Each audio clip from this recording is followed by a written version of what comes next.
Hello everyone, this is ANURADHA Sharma and you're watching my channel IELTS with ANURADHA. Now turn to Section 1. Section 1. You will hear a conversation between an officer of the Small Claims Tribunal and a consumer who wants to make a claim. First, you have some time to look at questions 1 to 6.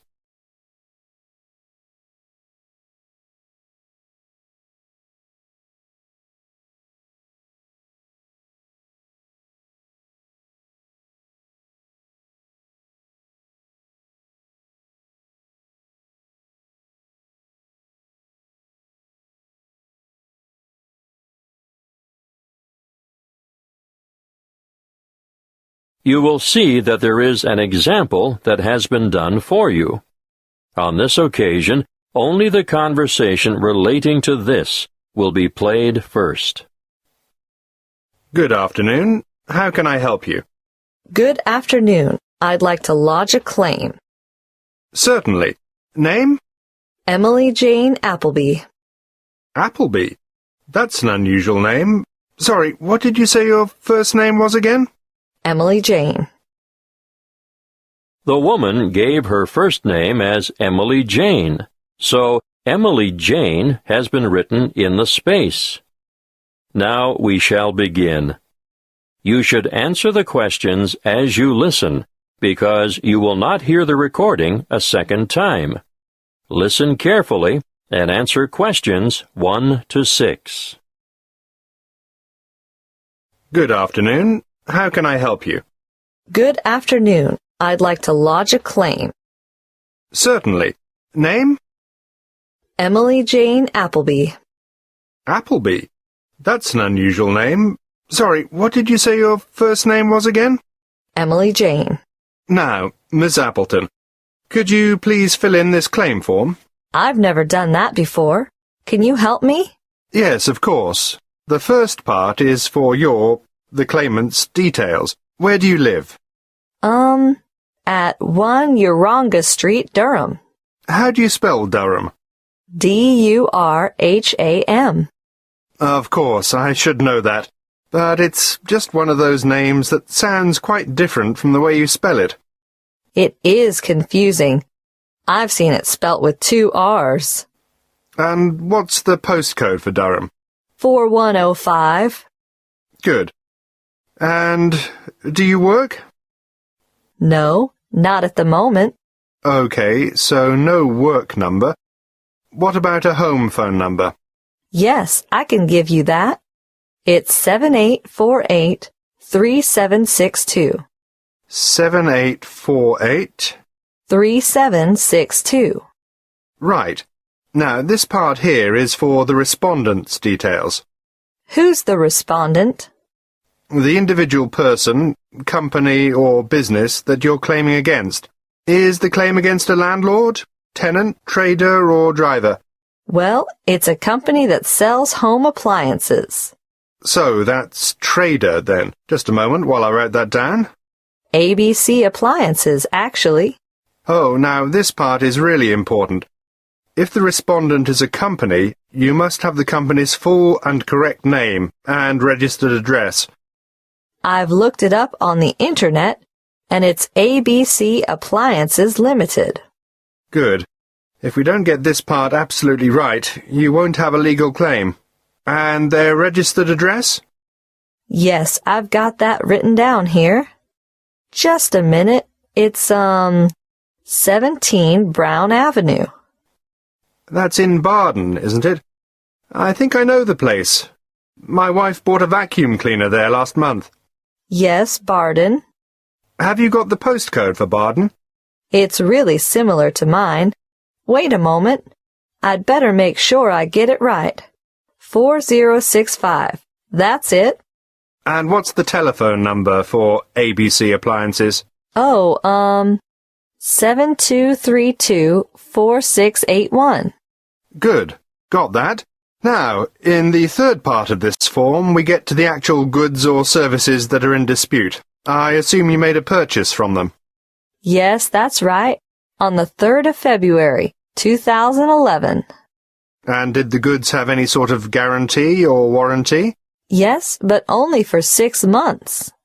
So it was just a 6-month warranty. Yes, they offered me an extended warranty for 3 years. But I would have had to pay extra for that. Oh, I see. Before you hear the rest of the conversation, you have some time to look at questions 7 to 10.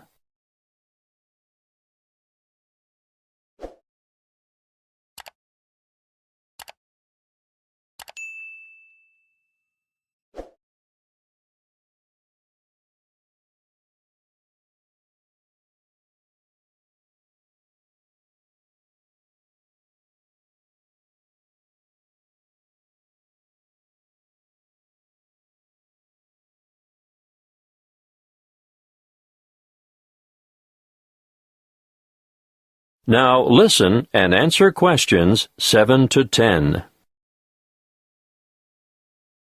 You'll need to give a full description of the goods involved, the nature of the defect or fault, and any other relevant particulars. So, tell me, what did you buy? I bought a washing machine. Yes, but what brand, model, and serial number? The brand name was Mallard, and it was the Whisper model. Serial number, just a moment. I've got the warranty papers in my bag. Yes, here it is. Serial number XY303. Great. Now I need to know how much you agreed to pay. It cost £1,000. Did you trade in your old machine? Yes, as a matter of fact, I did. Okay. Now, what were you given for the trade-in? £250. So, in actual fact, the purchase price you agreed on was £750. That's right. And they delivered the goods 2 days later, on the 5th of March, and picked up the trade-in at the same time. Now, think carefully about this next question. What did the respondents say about the quality of the goods, or the way they would perform? The salesman who served me at the appliance shop said, "The Mallard Whisper model has a much shorter cycle, so it uses less power. Oh, and he added, and it will also use less water." Is that true? Well, partly. It does seem to use less water, but both the wash cycle and the rinse cycle go on for much longer than my old machine, so I don't see how it can use less electricity. But the sales assistant also said, "This model is whisper quiet." And is it? No, not at all. It's so noisy we can't hear the television in the next room.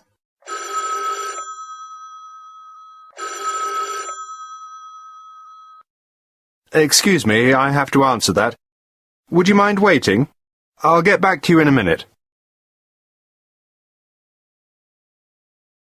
That is the end of Section 1. You now have half a minute to check your answers.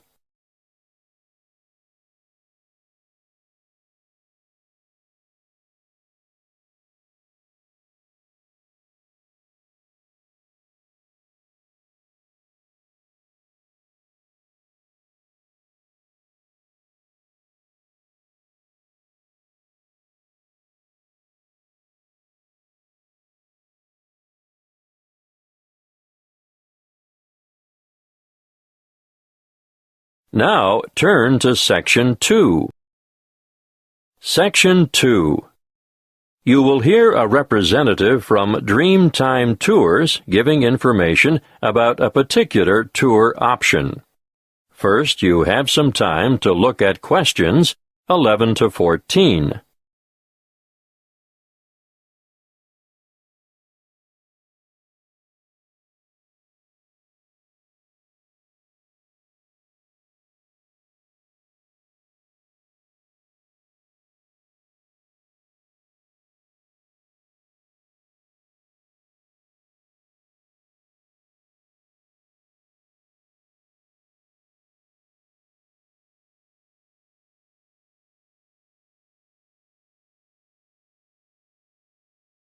Listen carefully and answer questions 11 to 14.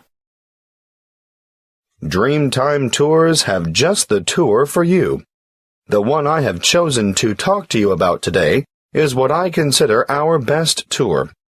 It will take you from coast to mountain and back again.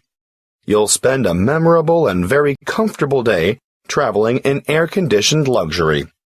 You'll see from our brochure that we have 4 pickup stops along the coast, and about 20 minutes after we pick up our last passenger for the day, we'll be stopping off briefly at a magnificent housing development, marina, and shopping complex. You'll be able to admire some of the most expensive and lavish houses on the coast. And here we'll take a quick walk around the waterfront. Now, despite its name, Hope Island, we can reach it without getting our feet wet or taking a boat ride.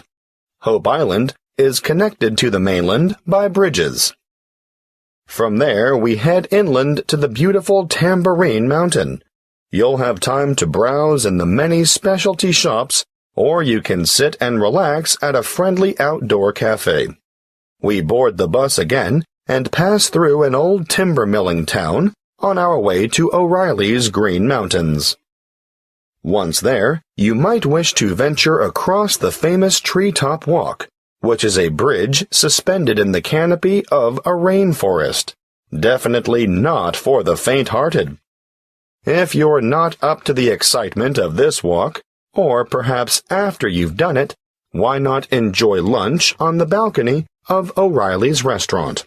Before we leave, you'll have time for a stroll through the botanical gardens, or perhaps you'd like to feed the beautiful parrots and other birds. We'll supply the birdseed.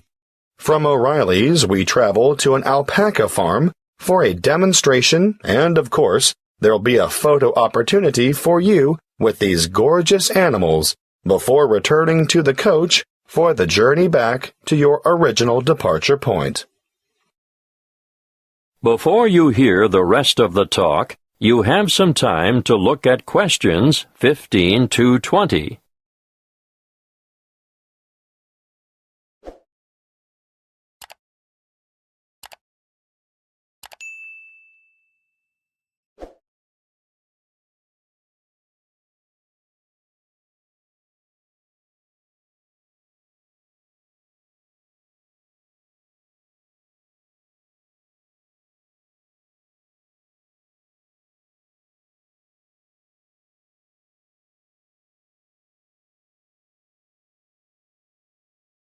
Now listen and answer questions 15 to 20.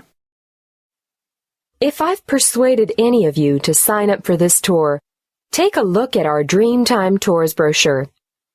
You'll see that you can book over the telephone, or you can make reservations through the reception desk.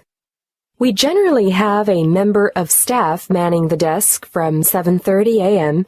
to 9 p.m. every day of the week. Don't hesitate to ask reception staff any questions that you might have about this tour or any other tour, and be sure to make it known if you have any special needs. We'll do our best to make your trip rewarding and worthwhile. If this is the tour you want, be sure to specify Green Mountain Tour, and note that these excursions are full-day tours on 3 days of the week only, Sunday, Monday, and Friday, although we're hoping to have a Saturday tour available by next year. You'll see that fares are extremely reasonable, with each adult paying just $37.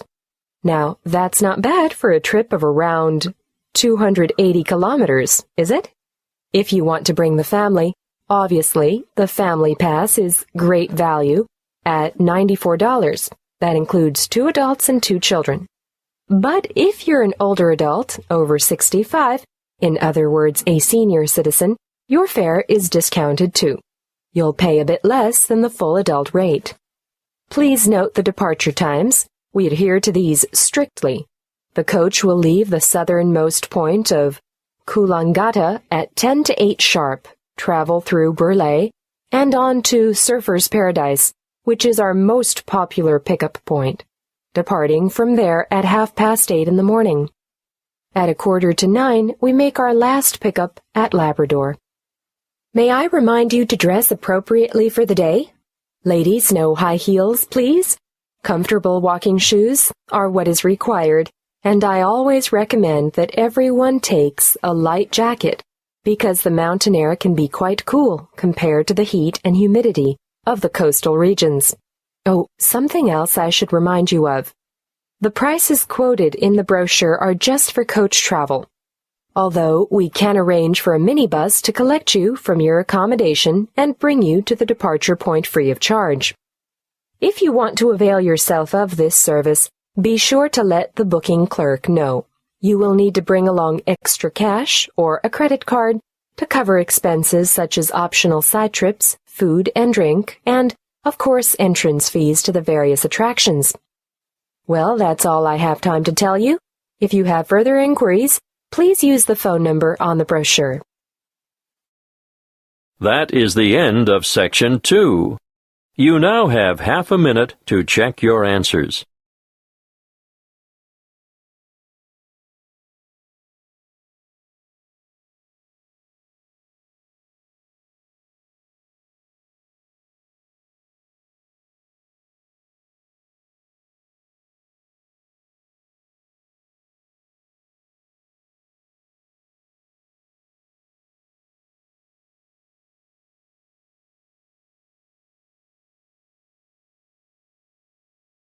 Now, turn to Section 3. Section 3. You will hear a conversation between two training college students and their liaison officer who is enrolling them in a volunteer program which provides English language support in a local secondary school. First, you have some time to look at questions 21 to 25.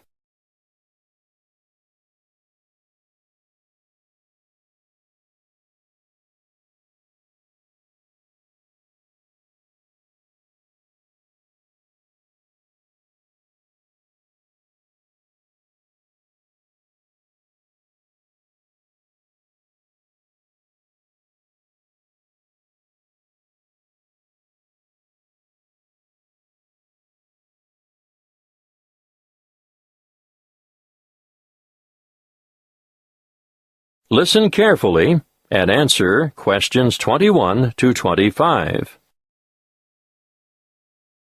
Come in and sit down, Lester. Sharon, I can see you're keen to know more. To start with, I'd just like to say that we value volunteers highly and recognize their importance and assistance in the provision of quality education. Thank you. We're looking forward to helping out. But what exactly can we do? Volunteers can undertake a range of tasks. In general, they enrich the English language program and complement the contributions of salaried staff members. Yes, but what would we do specifically?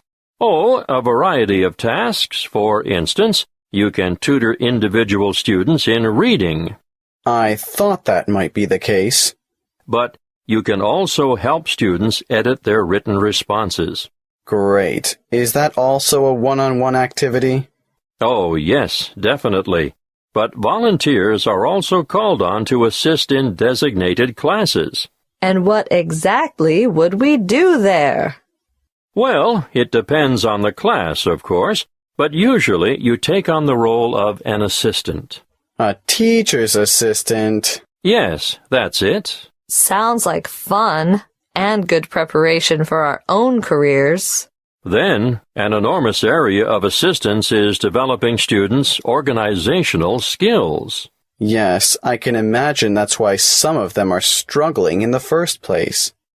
There's also the special needs unit. They always need volunteers there. But we have no training in special needs. That's not necessary. These students just really appreciate having any extra attention. Sometimes help with the simplest things, like holding a pen correctly. Well, that's something all able-bodied students should learn. I've noticed some of the strangest pen grips amongst my peers, and I'm sure they must end up with sore hand or shoulder muscles at the end of the day. Yes, I'm sure you're right. The other task I'd like you two to help out with is encouraging and improving the students' work ethic.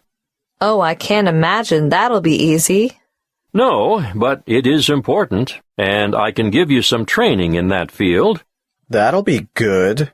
I should also point out that you'll be working alongside quality teachers at times who are not only caring role models, but excellent motivators. Well, we should learn a lot from them. Yes, the teachers you'll be assigned to are innovative and very responsive to the different needs of individual students. If that's true, they must be adept at a variety of teaching styles. Quite right. You know, part of my mission is to forge close partnerships between experienced teachers and trainees like yourselves. As far as I can see, everyone has something to gain from the exchange of information and skills, not just the students you're helping.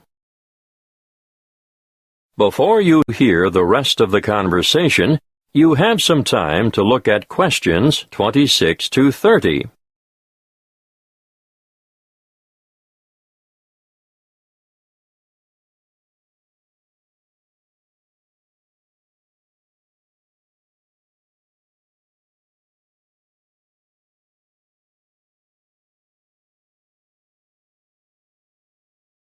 Now listen and answer questions 26 to 30. There are a number of interesting developments going on at the moment, and I've chosen you two because of your varied academic backgrounds. Now you, Sharon. I majored in business studies before I came to Teachers Training College. Yes, exactly. Well, I've always been more interested in science, marine biology in particular. Yes, I think it's quite exciting. The school you're going to assist at is augmenting the number of vocational learning experiences offered within its subjects. Educational philosophy these days seems to recognize the importance of increasing practical components in the curriculum. Areas of development being pursued include building and construction, agriculture, business education, and hospitality. But the Marine Studies course is already well developed. Oh, now I see where we fit in. You'll find that the school has an excellent library and audiovisual collection. There are 3 computer laboratories and a special needs network with 6 stations. Ah, they are well equipped. Wait till you see their independent learning center. What's so special about their ILC? They have the most sophisticated self-learning software I've ever seen in this region of the country. Really? Uh-huh. And there's a wide number of extracurricular activities, an extensive sporting program. Oh, sport? Not my thing at all. Well, no, maybe not. But they also promote students' participation in different scholastic competitions. I'm impressed. I think we're going to enjoy this. That is the end of Section 3. You now have half a minute to check your answers.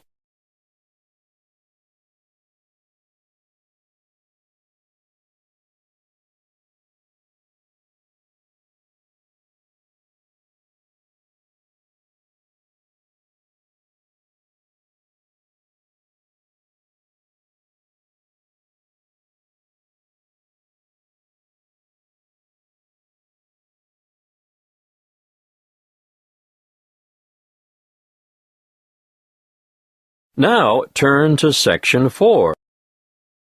Section 4. You will hear a talk by a health studies lecturer on anxiety. First, you have some time to look at questions 31 to 40.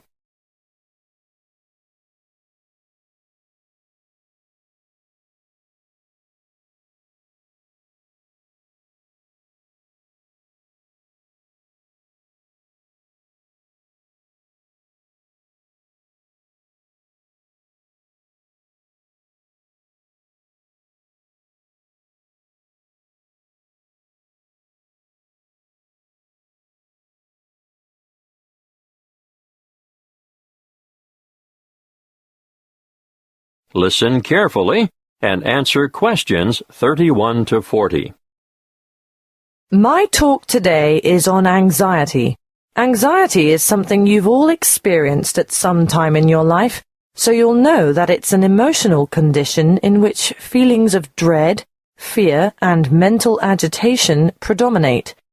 However, what we call an anxiety state or anxiety neurosis or phobic state, they all mean the same thing, is characterized by anxiety reactions far greater than those normally expected for the circumstances, and these reactions may be severe and prolonged. This is the most common form of neurosis in westernized countries. Usually, normal anxiety decreases with repeated exposure to the feared situation, whereas a neurotic anxiety tends to increase. Gradually, the person is inclined to avoid the feared situation and views it with increasing dread. Sometimes there may be an inherited tendency for this, but usually environmental issues are more important. The individual may have been a worrier throughout life, and a stressful condition, just before symptoms set in, is common. Often there is a gradual build-up of anxiety, possibly for weeks or months, before the ultimate break occurs. The precipitating cause is usually one of great significance to the patient, often related to personal events, such as bereavement, a breakup, threats to career, health, or personal integrity. What are the symptoms of phobia? Well, phobic states often develop into severe, crippling challenges that can be very difficult to overcome. The person develops a fear of certain situations. It's not uncommon to have one or more of these present at the same time. I'm going to name some frequent phobias and give you a description of their symptoms. Let's start with agoraphobia, which is when the person has an intense anxiety about venturing outside the safety of the normal home surroundings. It may be impossible for this person to ever go out alone.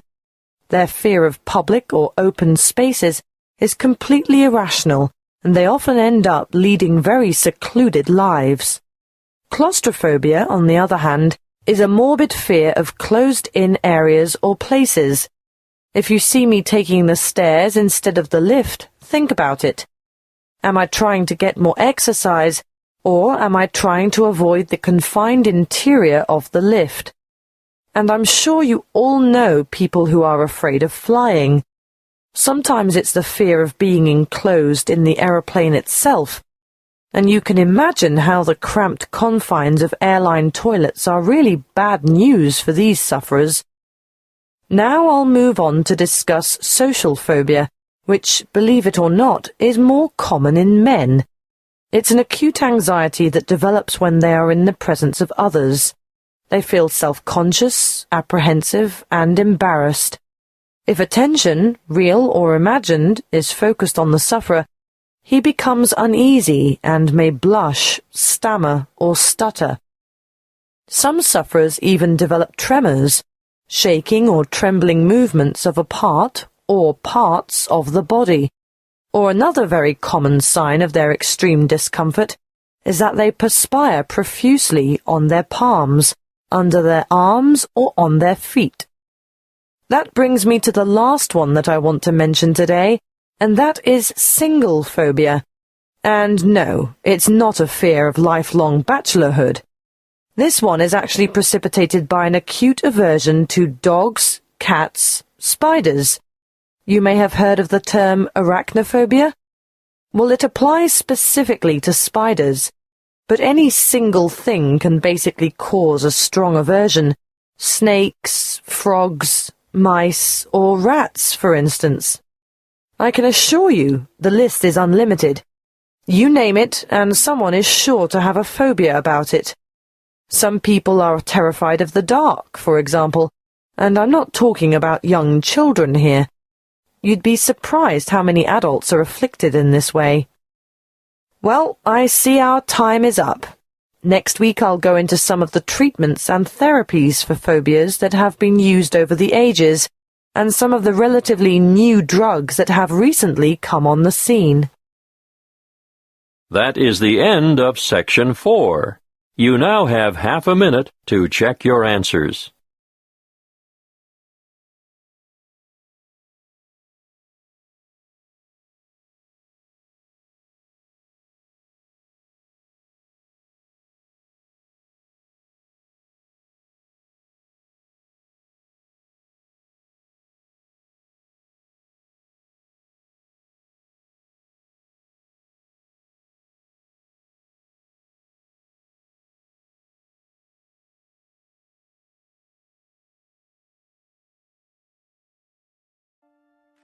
That is the end of the listening test.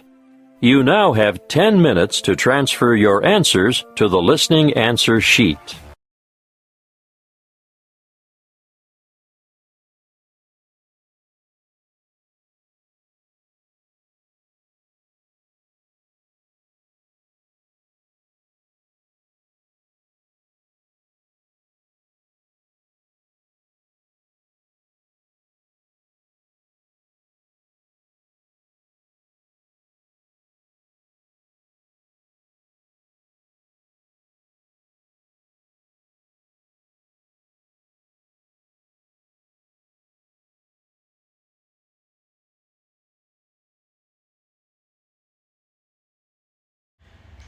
Thank you for watching and stay tuned for more videos.